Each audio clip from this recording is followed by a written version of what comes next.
Success story country का नाम है स्लोवाकिया का स्टूडेंट वीज़ा आया है। इस वीडियो को स्टार्ट करने से पहले मैं आप सबका स्वागत करता हूं, मेरी तरफ से आप सबको नमन है। ऐसा है कि स्लोवाकिया में भी हम वहां की पब्लिक यूनिवर्सिटीज़ में बच्चों को हायर स्टडीज़ के लिए भेजते हैं। और इंटरेस्टिंग चीज़ क्या है कि ये बच्चा वहाँ पर टोटल फ्री ऑफ कॉस्ट अपनी बैचलर डिग्री करने के लिए जा रहा है। और ये बच्चे का एडमिशन हमारे थ्रू 2 कंट्री से रिजेक्टेड हुआ है। एक तो कंट्री है लाटविया और दूसरी है चेक रिपब्लिक। वहाँ से इस स्टूडेंट का एडमिशन नहीं भी आया है और अभी इस बच्चे का वीज़ा स्लोवाकिया वो भी शेंगन कंट्री और फ्री में भी पढ़ने के लिए जा रहा है।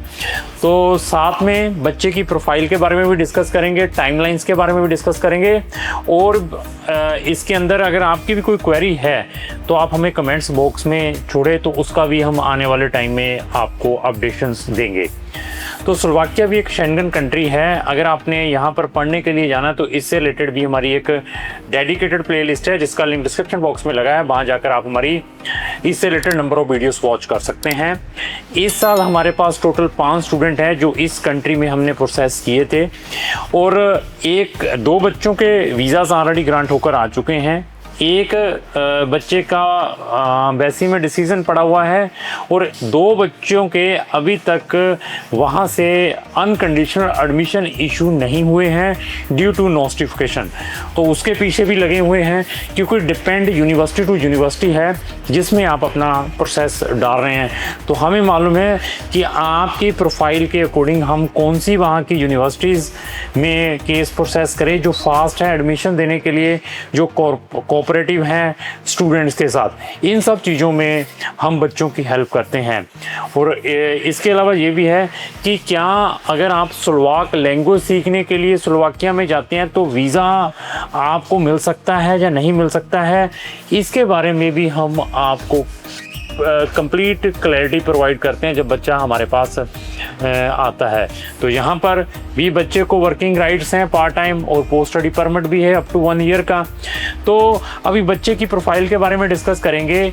बच्चे का 6 ईयर का गैप है। आई थिंक 2020 में इसने अपनी 12th ह्यूमैनिटी से आर्ट से की हुई है जिसमें इसके अप्रॉक्स 65% है।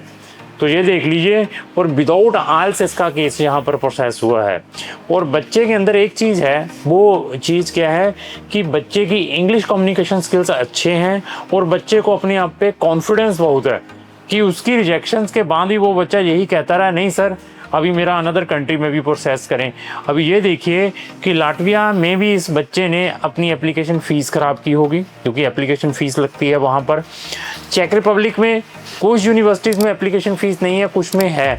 तो वहाँ पर भी अगर नहीं लगी होगी, वहाँ पर भी जब रिजेक्शन आया होगा तो बच्चा नेगेटिव हुआ होगा।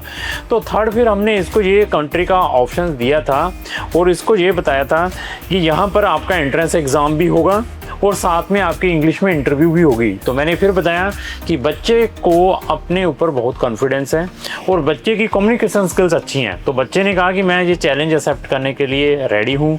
तो उस यूनिवर्सिटी की भी 100 यूरो की फ़ीस थी, 100 यूरो की फ़ीस थी एप्लीकेशन। तो बच्चे ने यहाँ पर अपना पब्लिक यूनिवर्सिटी में एडमिशन सिक्योर किया जो कि टोटल फ्री ऑफ कॉस्ट रहा है। मैंने फिर बताया कि कोई भी उसकी फ़ीस नहीं है वहाँ पर। और बच्चे ने इसका ऑनलाइन एग्ज़ाम भी क्लियर किया और साथ में फॉलोड बाय इंटरव्यू भी हुई। उसके बाद बच्चे का फिर उन्होंने रिजेक्शन भेजा इसी कंट्री ने, बट ड्यू टू हमने उसके बाद रिजेक्शन के बाद वो हमें अपील का राइट देते हैं। अपील की यूनिवर्सिटी को जब हमने अपील की, कौन सी हमने प्ली दी थी, जी हमें मालूम है कि इस बच्चे के अंदर क्या पॉजिटिव थिंग्स हैं।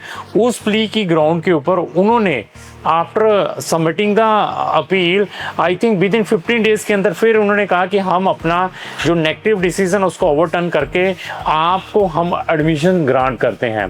एडमिशन आने के बाद वहाँ पर बहुत सारे चैलेंजेस हैं, डॉक्यूमेंट ट्रांसलेशंस, नोटिफिकेशंस हैं, पीसीसी को ट्रांसलेशंस कराना है, बैंक स्टेटमेंट को क्या हमें ट्रांसलेशन करवाना पड़ता है या नहीं करवाना पड़ता है, ऐसे चैलेंजेस रहते हैं। उन चैलेंजेस के बाद जो सबसे बड़ा चैलेंज है जो आपको यहाँ पर अपॉइंटमेंट बीएलएस के थ्रू लेनी पड़ती है। तो अपॉइंटमेंट में भी हमने प्रॉपर कोऑर्डिनेशंस रखा। वो अपॉइंटमेंट कैसे लेनी होती है जी, ये भी जो टेक्निकल चीज़ है वही पर्सन बता सकता है। जिसने इन कंट्रीज़ में नंबर ऑफ़ स्टूडेंट्स को भेजा है या इन कंट्रीज़ में नंबर ऑफ़ एप्लीकेशंस को प्रोसेस किया है। तो एट द एंड बच्चे का वे वीज़ा भी ग्रांट हुआ है, लेकिन वीज़ा ऐसे ग्रांट नहीं हो गया, तो बच्चे को वहाँ पर फिजिकली इंटरव्यू के लिए भी कॉल किया गया, तो बच्चे ने वहाँ पर भी ये इंटरव्यू दी है। और इंटरेस्टिंग चीज़ क्या है कि इस बच्चे का आफ्टर इंटरव्यू जो वीज़ा ग्रांट 12 दिन के अंदर वीज़ा ग्रांट होकर आया है। तो ये भी एक इंटरेस्टिंग चीज़ है कि एम्बेसी काफ़ी फास्ट है गिविंग द डिसीजन, आइदर वो नेगेटिव देना है या पॉजिटिव देना है। तो अभी ये है कि अगर आपने इस कंट्री में पढ़ने के लिए जाना है तो आप यहाँ पर अप्लाई कर सकते हैं। बस आपके पास IELTS PT हो, जब विदाउट IELTS PT अप्लाई करना चाहते हैं, आपकी इंग्लिश कम्युनिकेशंस अच्छी हैं, तो यहाँ पर पॉजिटिव रिजल्ट्स मिल सकते हैं। और एज़ वेल एज़ यहाँ पर फ्री एजुकेशन भी है। और अगर किसी यूनिवर्सिटी की फ़ीस आती है वो 2500 यूरो से स्टार्ट होती है, 2500 यूरो से स्टार्ट होकर 4000 यूरो की है। ये भी एक प्लस पॉइंट है। तो अगर आपने स्लोवाकिया में हायर स्टडीज़ के लिए जाना है तो आप हमारे दिए गए नंबरों पर संपर्क कर सकते हैं। Thank you.